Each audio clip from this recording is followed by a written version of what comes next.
Welcome to MGO Bucks. The Buckeyes last night went down, probably mostly due to defense, but we're here to talk about it. Matt, how have you been doing? I know you don't have a smile on your face today. Not great. Still sporting the colors, of course, but a little bit somber, I'm guessing. You know, the only thing that makes me feel a little bit better about that loss is it reminded me, not the loss part, but the injury part reminded me a lot of 2014 when JT Barrett went down. The only difference was we still won the game with the backup, right? Which game are you talking about? Because if you're talking about Virginia Tech, then no, I don't think you beat. No, actually, no. I was talking about the Michigan game. Oh, so when we beat Michigan, when JT got hurt, right, and then that actually came back to bite Michigan a couple times. When JT Barrett went down the first time. Yeah. And then who came in for him? Haskins, right? No. Previously in 2014, it was. So first, Braxton Miller got hurt in the preseason. Oh, it was Braxton Miller in 2014. Well, he got hurt before the season even started, right? And then JT started the year. I think we lost at Virginia Tech. Then played Michigan that year, and he went down. Yeah, and then he went down in that one, right? Yeah, but you won the national title that year. Who was the quarterback you won the national title with that year? Oh, it was 12 gauge. Yeah, 12 gauge.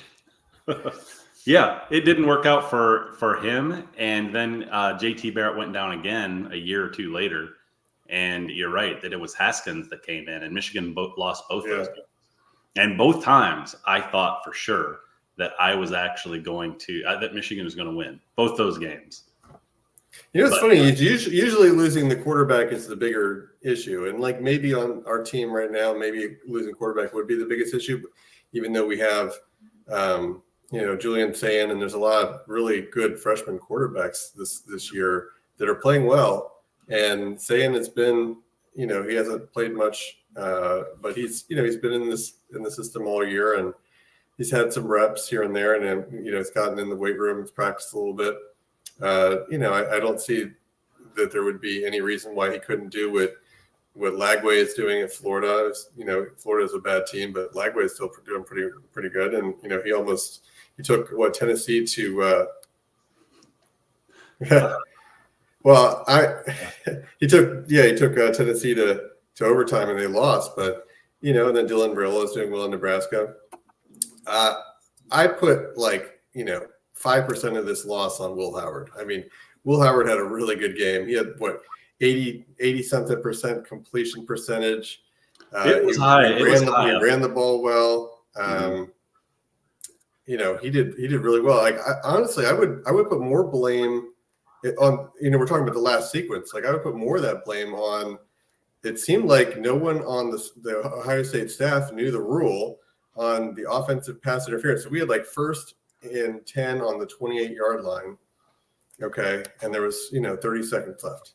And we run the play, we get the offensive pass interference on JJ, and then they just let 15 or 20 seconds run off the clock, and they didn't do anything. And it was poor clock management all around. So that's for sure. We had a timeout. I didn't necessarily agree with that call. The defender, initiate contact, but from what people are saying, they're still going to call offensive pass interference when you push off with your hands like that, a good percentage of the time. So, you can't leave that up to the refs. So I'm not going to complain about the refs, even though I know a lot of people are right now.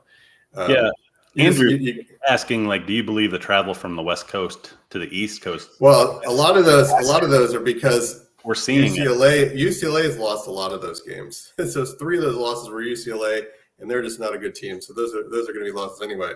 I think only 4 of them were teams that were favored and ended up losing. But it's possible. I think it's a bigger deal when West Coast teams go to the East Coast, right? Because they're going to be staying up later than they're used to. So you would think that would. That would be. But I mean, maybe it's hard for everybody. I don't know. I think the home field advantage for Oregon was definitely a big deal. It was really loud. We had tons of false start penalties in that game. And they were practicing for that all week, and it didn't matter. I mean, we still got a ton of false starts. It still happens. Man, and we had like Will 8 Howard, yards. hold on real quick, though. Yeah, you're right. Will Howard, he was 28 of 35 for 326 yards and 2 touchdowns. And a rushing touchdown. He really did a great job. And a rushing touchdown. So that's 3 total touchdowns. Granted, he did hiccup at the end of the game and cost them on the last drive, and that's on him totally. But, I mean, my gosh, Travion – well, how much of that, again, Nate, if his coaches told him, I mean, we don't know for sure, but if the coach told him, look, make a play within 2 seconds. If it's not there, throw it away. I'm sure that they told him, do not run.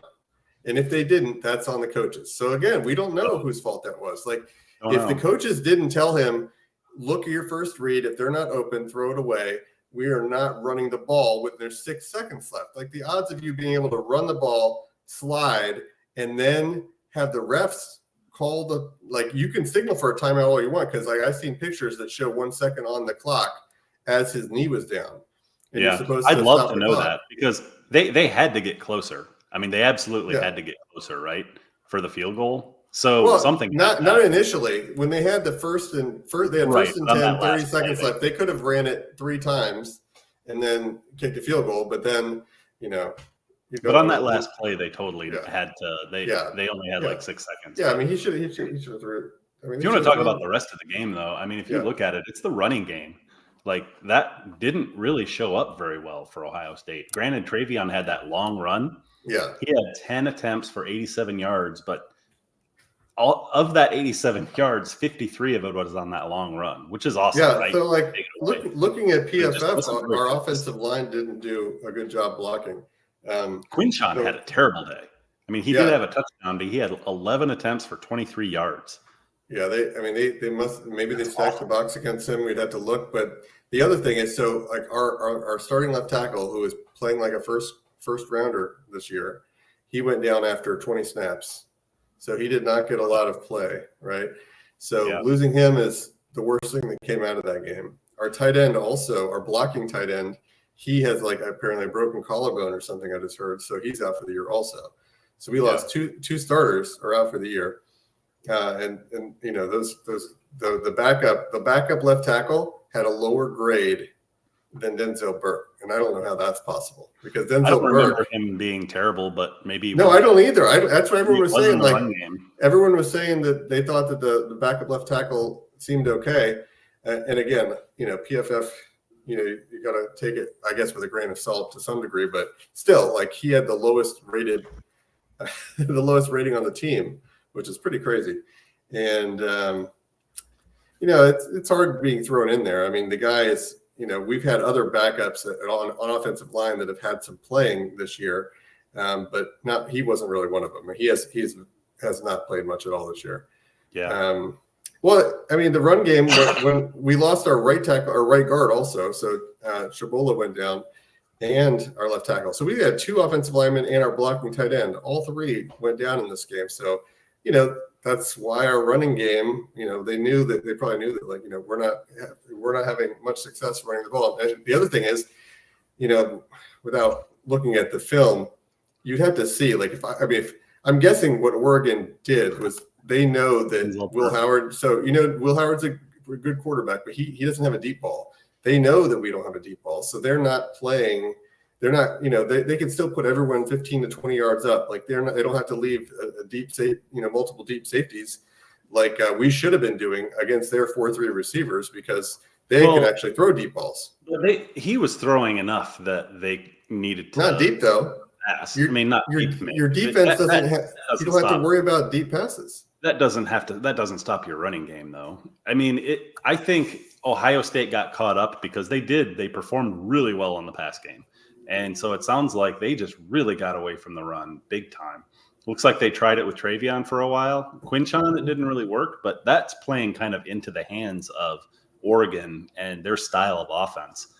Ohio State needs to get back to 2019, 2020. I mean, but you're going to – I mean, in how many things would you have to – it's weird that we're talking about the offense, because how many things do you have to go through if you really look at reasons 1 through 10 why we lose this game? The offense had almost 500 yards. They had 0 interceptions, even though the one in the first drive was technically could have been an interception. There were 0 interceptions. There was 1 turnover by the running back. There was another turnover on the onside kick, but that was not really a turnover. Not like it was just sort of bad luck. But our offense did really well. They had a ton of yards, ton of points at Oregon at night in a huge game. So the offense, they did screw up at the last 30 seconds. That's on the management, on Ryan Day and whoever is in charge of the clock aspect of things. That's definitely a problem. But reasons 1 through 9 why we lost this game are all in the defense. I don't know how much of it is the corners. Yeah, hold on 1 second on the offense, though. Still, the running game has to be a factor, and it was in some big plays. When you're passing at will, it doesn't really have to be. Passing at will, granted, but you think about all the different. How did we do in the red zone? Our running game was a little Michigan in you. You don't need all Michigan in you, but you need running game in the red zone. That's what closes out games. How did we do in the red zone? Great. We scored every time, and on the year we're I'm not saying perfect. you didn't. I'm saying use the running game a little more than the pass game. Be a little more balanced. And Ohio State isn't in the position they're in where they're having to drive for a field goal. Granted, though, Ohio State should have won that game still. Yeah, they still should be able to get down. Again, I think losing the left tackle, the right guard, and the blocking tight end is a big reason why we couldn't run as well as we would have liked. We lost 3 blocking starters that are all our better blockers. So, I'm not saying that was not good on offense. Overall, they were. They were good on offense. Denzel. Yeah, so I'm not sure. I know on the 69-yard pass where Burke was torched. He gave up a lot of passes, but on the big one, it was when we were rushing 3. We had some sort of weird zone blitz. We had defensive linemen trying to do some zone blitz, and we were blitzing linebackers. And we had a lot of these weird blitzes where we're just only rushing 3, and then we're just giving them all day to throw. One of the times, the one where Gabriel ran the 30-yard touchdown in, Tuimoloau had outside contain, and he gave up to try to run in and try to tackle the running back instead. And it was, he kept the ball and ran 30 yards. And I think a linebacker or someone also missed the tackle on him. But, that was JT's fault for not staying with the quarterback on contain.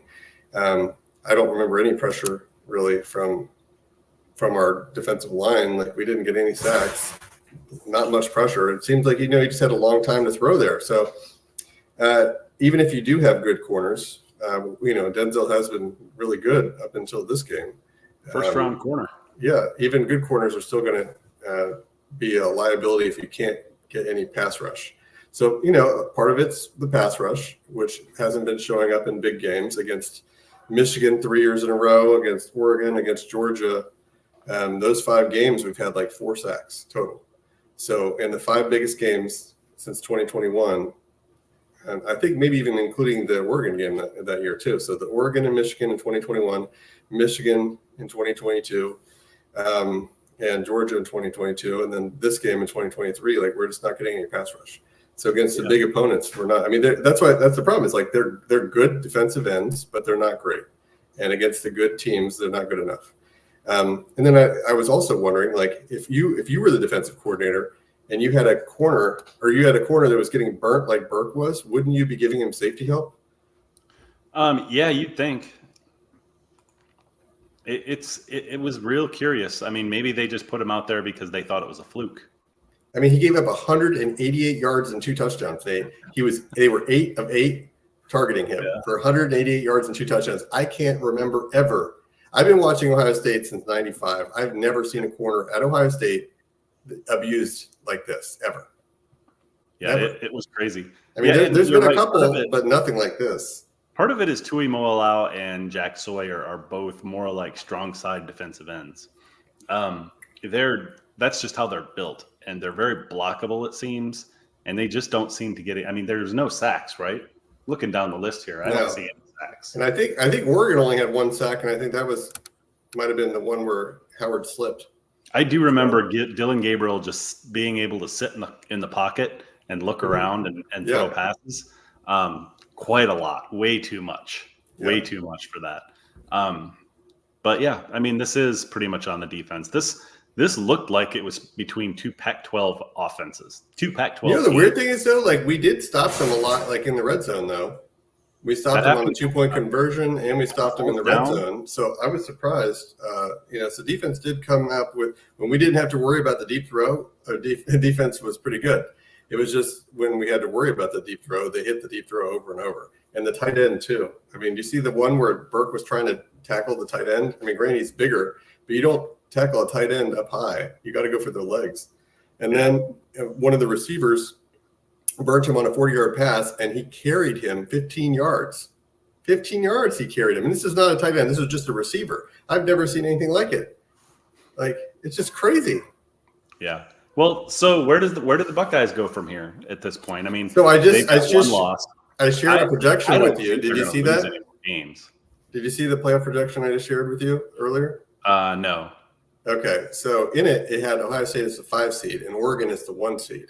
So they're projecting Ohio State to go undefeated and then lose to Oregon again in the Big Ten championship game. So we would have 2 losses, and they're saying that would put us at a 5 seed.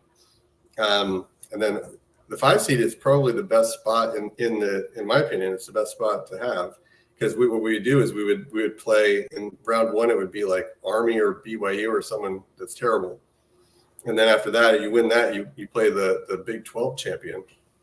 So you're saying be in the 5 seed because then you can play like you have 2 joke games teams, like a Cincinnati or like you play a non-power 4 team, whoever the best non-power 4 team is, who's not going to be good, and then you play the Big 12 champion, who's going to be the weakest of all the conferences. So those 2, and I was looking at it percentage wise. I was using ChatGPT to help figure this out. So it really depends on what the point spread would be in those 2 games. So if you have let's say you're a 10-point favorite. Let's say you're a 15-point favorite over both those teams. Then you would have like a 77% chance of winning both those games if you were 15-point favorites. But it gets a little bit dicier versus let's say a top team where you're only a 3-point favorite.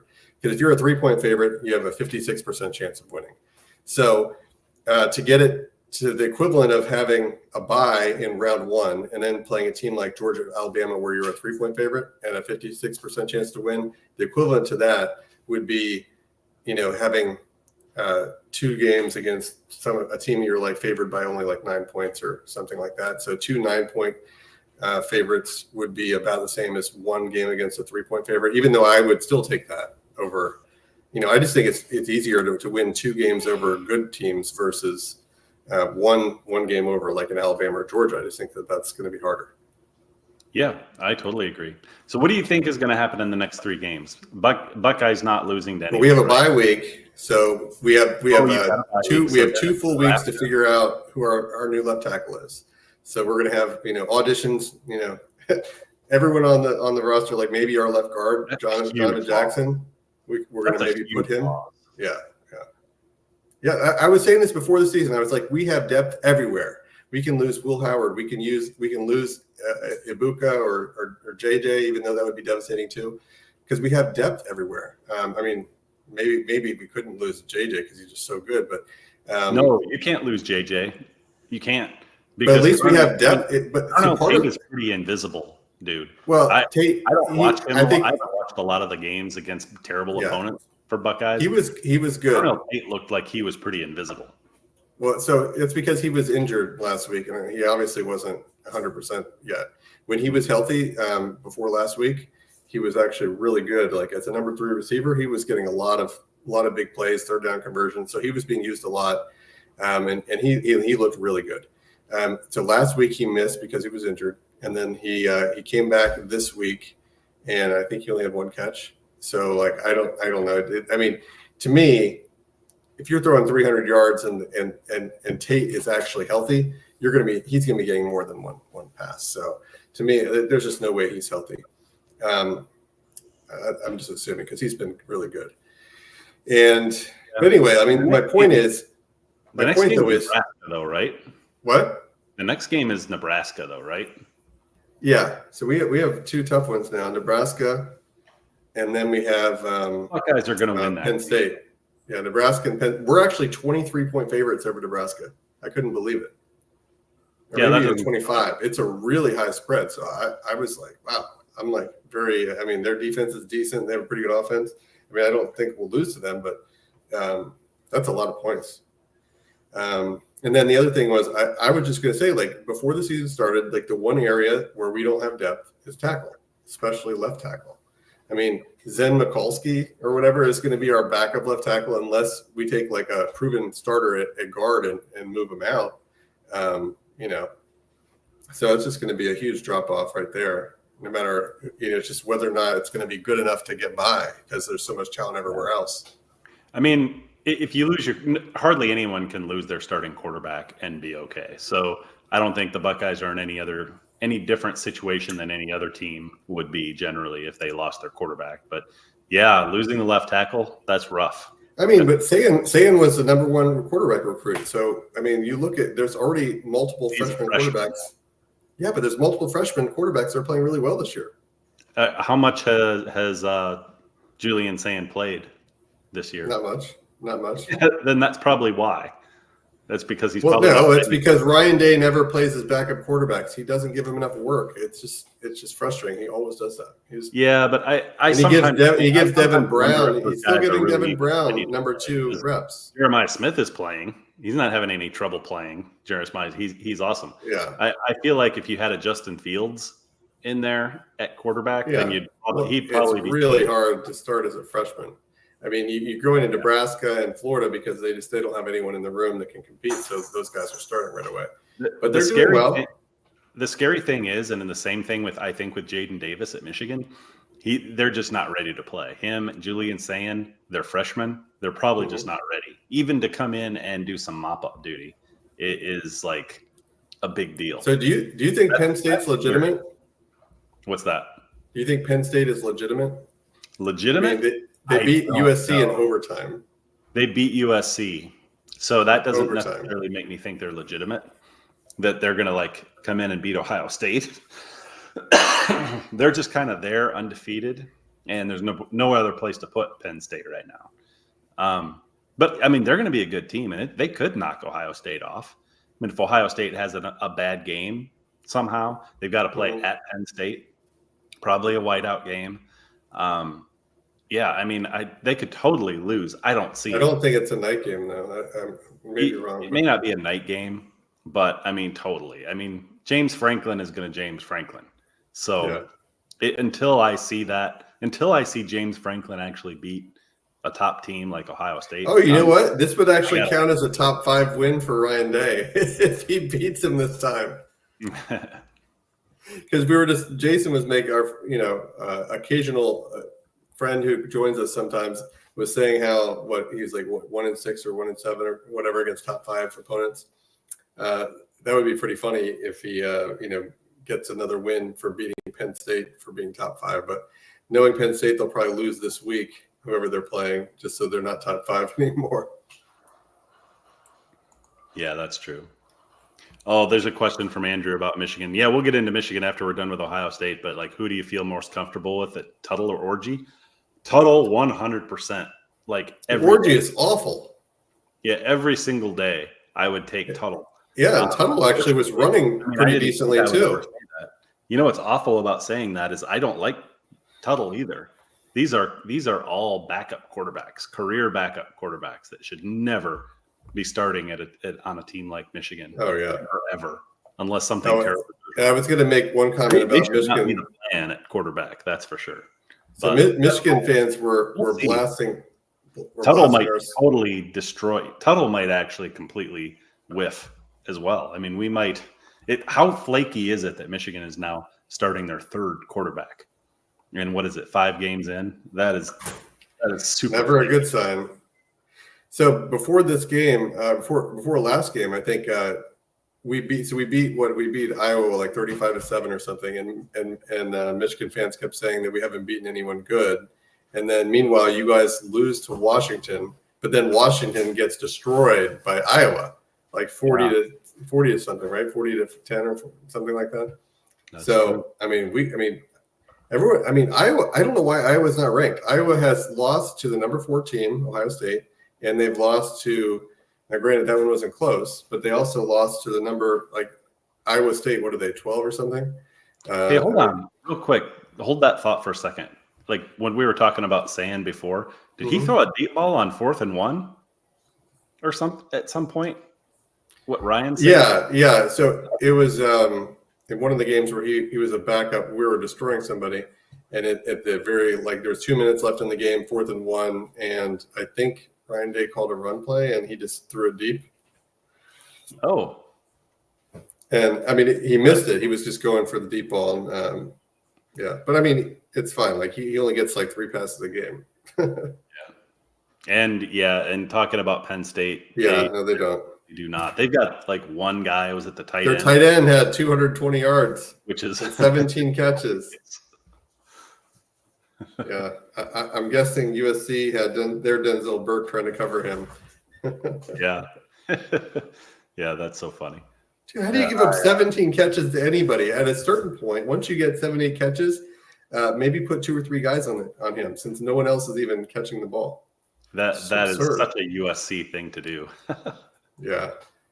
I don't think the USC thought that the Big Ten was going to be this troubling for them. They're not doing so hot. Yeah, it is. Well, hey, we're almost 30 minutes in. We probably need to talk about Michigan a little bit here because I wanted to bring some. Oh, hey, real quick.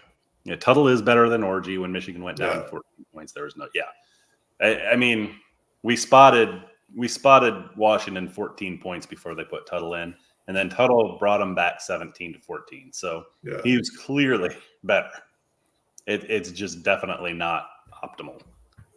So since you and I have been watching Ohio State Michigan football, who is the worst starting quarterback for Michigan that you've watched? The worst ever? Yeah, that you've watched. Orgy's got to be in the picture, right? I mean, he can't do anything. I mean, he can be in the picture, but he's not the worst. I mean, there's no one you had that was passing 30 yards a game. That's a record. No one's done that. He wasn't having the turnovers. I mean, you got to go back to Rich Rod probably. I'm thinking Steven. Yeah, no. Remember Steven 3? I know, but three threw for more passing yards than Orgy did. Poor Orgy can't get more than 30 yards in a game. 3 also threw a pick like every 4 possessions too. So I mean, even though you might be getting more pass yards, turnovers matter, I think, more. I mean, look what happened. They beat USC with Alex Orgy doing what he did. So I would rather have Alex Orgy than Threet. So before the season started, there was a video from a Michigan fan on Twitter that was comparing Alex Orgy this season to Cam Newton. And they were like, this is what the Michigan quarterback is going to be this year, just showing the Cam Newton highlights. And he's like, he might even be a better thrower than Cam Newton. We know he's a great runner, but he's probably going to be a better thrower. And like the guy can't even throw 30 yards. Whatever. I mean, that was never going to happen. But okay, listen. I mean, it wasn't just the Michigan fans. The NCAA football game, they gave him like high ratings too. Like everyone thought that he was good. John O'Corn. I'm not going to hear the John O'Corn slander. Orgy is worse than even O'Corn. And O'Corn was terrible. Slander. Yeah, that's Matt's favorite Michigan quarterback of all time. So no, let's talk real quick about something you brought up into the world that I really wish you hadn't a couple shows ago, I think, and it was just in passing. But what happens if Michigan starts losing so many games that the star players who are going high in the draft next year decide to say, hey, you know what? Yeah, I don't think we're going to play anymore. I think we'll just sit out. Had enough of college. That would be a massive, massive disaster. And I would not put it past them in this day and age of college football. And I wouldn't even blame them either if they did that. And Michigan loses 4 games. Why keep playing and risk injury? You brought that in, and unfortunately, now that you did, it's been on my mind like ever since. I mean, but if you look before, though, in the past, people could have done that, but no one ever did it. You have guys now who are redshirting. Yeah. They're just saying, hey, you know what? This isn't what I expected at this school. It's only been like 3 guys though. It has not been a lot. Yeah. No, I don't think it's going to happen. I don't think Michigan players are going to do that. Yeah. Before their actual It would be pretty funny if they did though. I could still see it happening though. I mean, this is this type of year. You've got no quarterback essentially, or bad quarterbacks. And those guys. You don't think Tuttle's going to turn it around? You have no faith in the Tuttle? I think you guys are 2-point favorites over Illinois this week. Those guys, yeah, but all those guys that came back decided to come back to Michigan and play for Sharon Moore, basically at a discount. They could have gotten a lot more money playing for other teams. That's why I said a lot of people from Michigan, especially with the scandal, I figured that a lot of people would transfer out because you lose your whole coaching staff except for Moore. Everyone else is gone, and a lot of your stars were gone, at least on offense. So I was just like, well, why are these people going to stick around? They're not going to win anything. Yeah, I mean they're probably not. No Big Ten championships. I don't know why they would stick around, other than they're just great teammates. Yeah. Because otherwise, why would they have come back to Michigan at all? Yeah. But yeah, I'm actually really scared that's going to happen now, and I wouldn't blame them. And it's not even the worst. It's not even the worst part about this season, though. So if we lost 4 games, it doesn't matter anyway. So I guess we can look at it that way. I mean, yeah, our season's over if you lose 4 games, 3 games even. Yeah, I mean, so it'll be interesting. So yeah, I mean, once you get that 3rd loss, it's definitely like everything's on the table. Listen to Jason. Yep. Yes, I do. Lung herpes.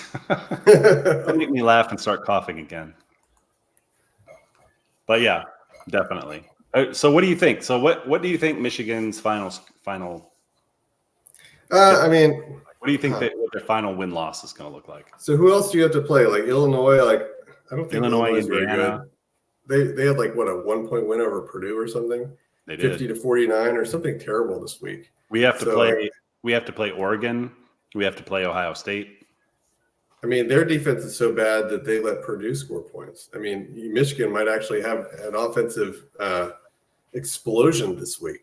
I mean, I don't know what the over-under is, but that'll be interesting to see. I don't think Illinois is very good. I mean, they're somehow ranked. So I think you guys will beat them. I don't think you're going to beat Indiana, though. So that's going to be a loss. Indiana's really good this year. I don't know what's going on with that. Like, whoever is the new coach there, he's definitely going to be coach of the year. Which means he won't be there long. Yeah, he won't be there long for sure. And then next, so you have 2 losses now. I think you'll lose to Indiana. I think you'll beat Illinois. Read off the rest of your schedule. Who else do you have to play? Oh, gosh, I don't know. I know Oregon. Oh, you still have to play Oregon? State, so we're going to have 4 losses, right? Yeah, so at least at 4. The and then potentially 5 if you have Indiana. And then a bowl game. 7-5, and then potentially losing your bowl game. Might even be 7-6. Yeah, I don't care about the bowl game. I mean, well, I know, but I'm just saying, like, that's man. And if you lose to Illinois, 6-6 is on the table. No. Wow. Yeah, I mean, if we lose this week, yeah. Here's the thing: we lose this week, we're losing our. I think our star players will sit out, and I'm talking. Will Johnson. He's probably going to just say, forget about it. I'm going to sit out. Both of our defensive tackles are probably going to sit out. Our tight end. Those are all guys that could very well on the first round or late second. Yeah, just think about how close you guys came to even being under 500 this year. Like you nearly, without a crazy run by Mullings, you would lose to USC. There's the crazy Minnesota game where you had the onside kick that was questionable. They didn't rule that properly, I don't think. Nope. Got that right, sir. Yeah. Either way, it was very close. Yeah, they could have gone either way. So it's two wins that were really close. It was also illegal touching, by the way, on that call. So yeah, I mean, regardless of whether the call is right, the fact that it came down to that against Minnesota is kind of worrying. And I mean, Basically, I mean, you lose to USC and Minnesota, you're going under 500 this year. So you guys are lucky to be going over 6-6. Or you know what could happen? We find out Jack Tuttle is a stud. Yeah. So maybe he's Cam Newton, and it wasn't Orji. It was because Tuttle is actually a better runner than Orji, even though Orji is supposed to be the running quarterback, and Tuttle is out here making all sorts of running plays. Yeah. Yeah, defenses didn't have to really they didn't really have to even play defense against Orji because they knew he couldn't. Yeah, but in any case, do you do you even think it's even possible for Michigan to run the table? Like, if Tuttle is like all of a sudden a great, and then like your pass defense all of a sudden is somehow good? Possible, yes. Likely, no. But if they figure things out, as far as like Michigan had 2 offensive linemen out for Washington as well. They had someone else out on defense, I believe, and they spotted them 14 points in the beginning.